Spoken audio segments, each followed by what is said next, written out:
Good afternoon. Thank you for choosing to attend this webinar session on IEP monitoring. This session will specifically address the areas of initial evaluations and reevaluations. My name is Laura Dunn, and I'm the IDEA Compliance Coordinator for the Tennessee Department of Education.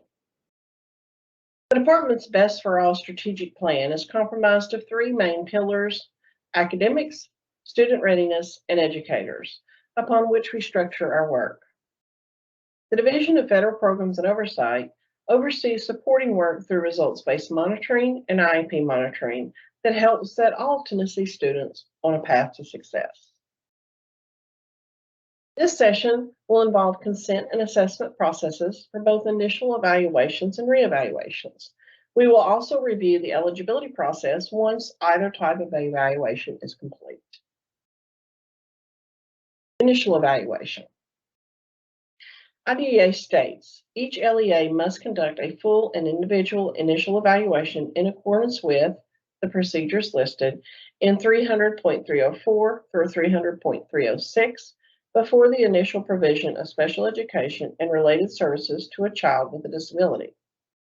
CFR 300.304 through 300.306 include, but are not limited to, procedures related to parent notification, assessment, additional data, and determination. Who can request an initial evaluation or make a referral for a child? The regulation states that a parent or LEA may make a request. A physician can also make a request or a referral for an evaluation, which the LEA must take into consideration. However, the parent would have to agree to the evaluation also and give consent before the evaluation may be conducted.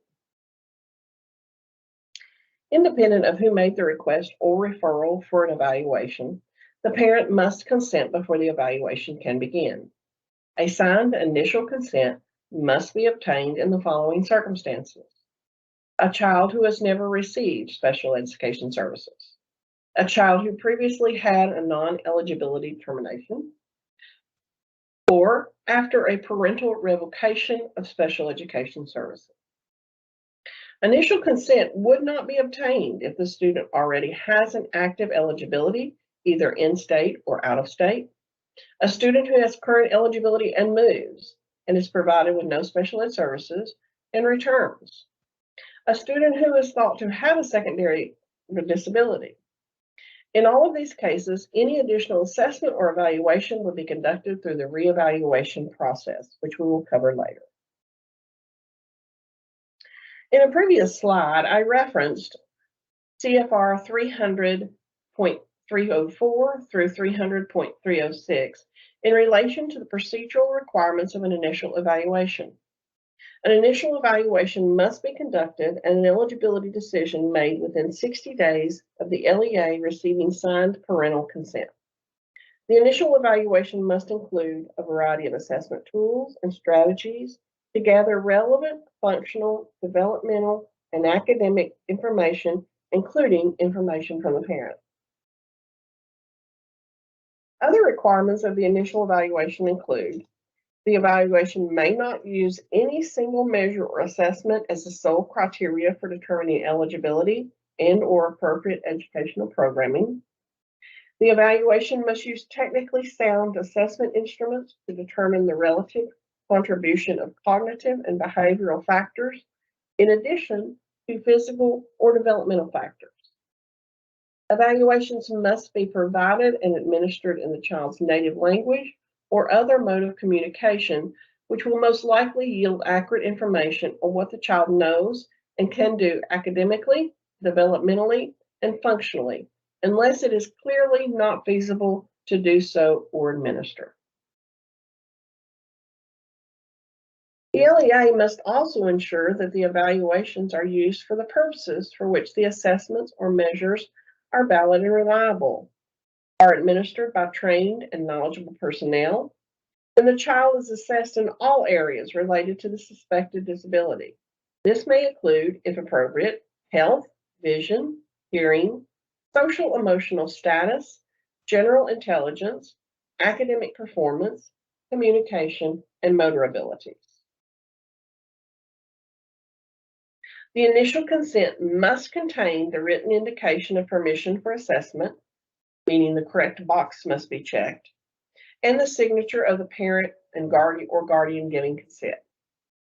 It is not a requirement for a parent to sign the initial eligibility form, although it is definitely best practice. However, parent signature is required on both the initial consent for assessment and the initial consent for services, which is the initial IEP. Reevaluation. As part of any reevaluation, the IEP team must review all existing evaluation data, assessments, which would include state, district, and classroom and teacher observations. The requirements of a reevaluation include, but are not limited to, this data, and all data collected and reviewed by the IEP team must be included as required documentation in the RSR or reevaluation summary report.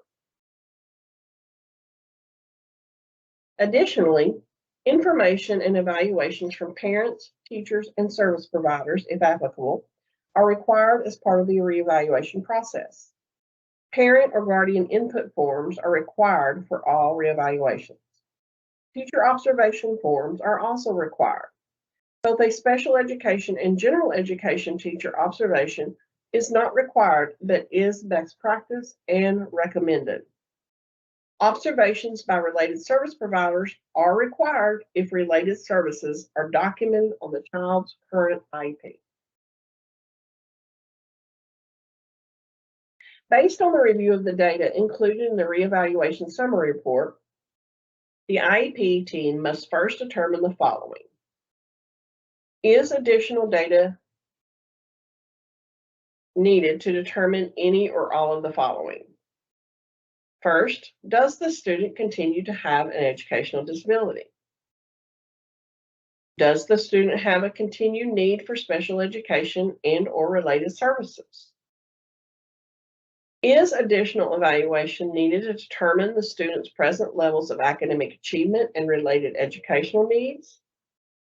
Or is additional evaluation needed to determine any additions or modifications to special education and/or related services that are necessary to enable the student to meet his annual goals and participate as appropriate in the general education?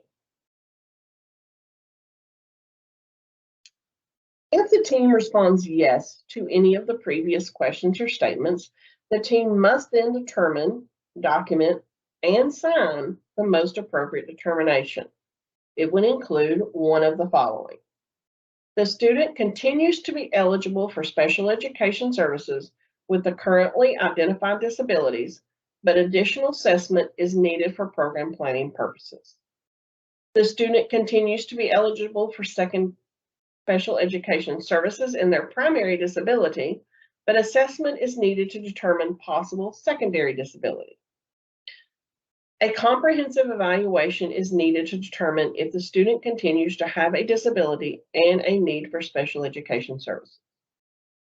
One of these boxes would need to be noted on the RSR or reevaluation summary report if yes is answered in any of the previous questions.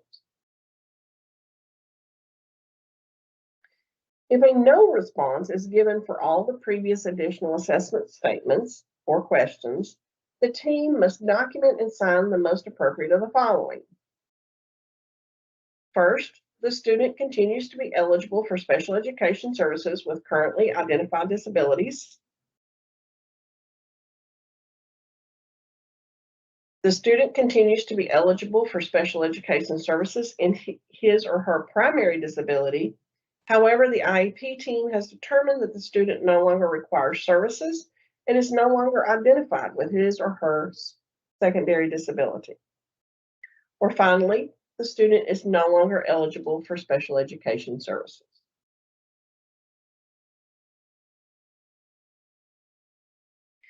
If the IEP team determines that no additional data is needed to determine whether the student continues to be a student with a disability or to determine the student's educational needs, the LEA is required to notify the parents of the following.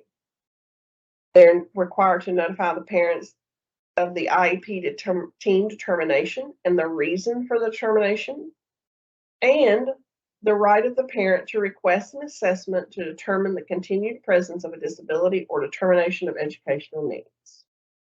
The LEA is not required to conduct additional assessment unless it is requested by the parent and/or guardian.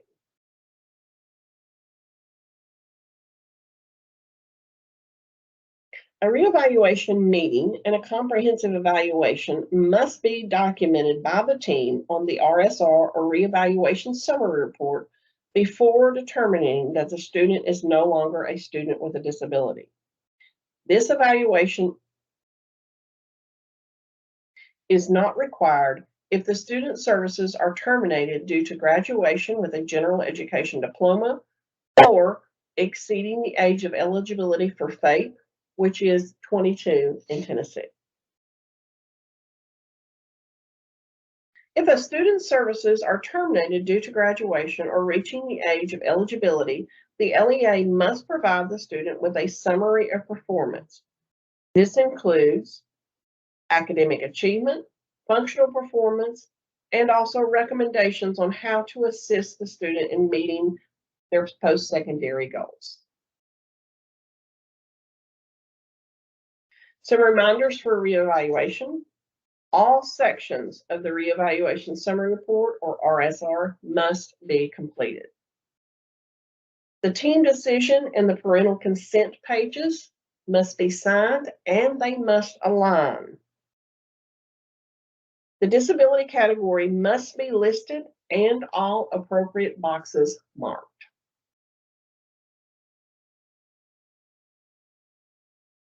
Finally, eligibility. Upon completing all applicable assessments and evaluation measures, this will be applicable to both initial and reevaluations, the team consisting of qualified professionals and the parent of the child determine whether the child is a child with a disability as defined, the educational needs of the child, and the LEA must provide a copy of the evaluation report and the documentation of eligibility report at no cost to the parent. The parents are required to sign the eligibility report upon receipt of the evaluation.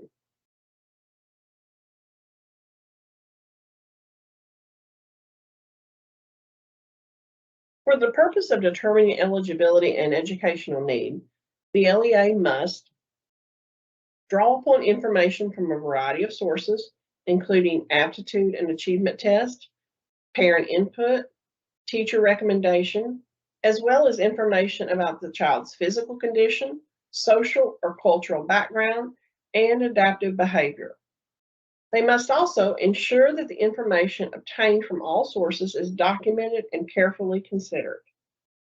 If the determination is made that the child has a disability and needs special education and related services, an IEP must then be developed in accordance with IDEA 34 CFR 300.320 through 300.324. A child cannot be determined to have a disability if any of the following is a determining factor in the decision. First, lack of appropriate instruction in reading. Second, lack of appropriate instruction in math. Or third, limited English proficiency. Or if the child does not otherwise meet the eligibility criteria documented for the disability.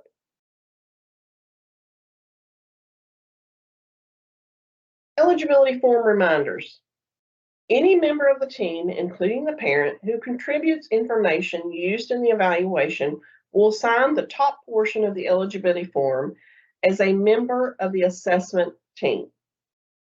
This area is only required to be signed if the stakeholder contributed directly to the evaluation. The bottom of the report is for stakeholders attending as a member of the eligibility determination team.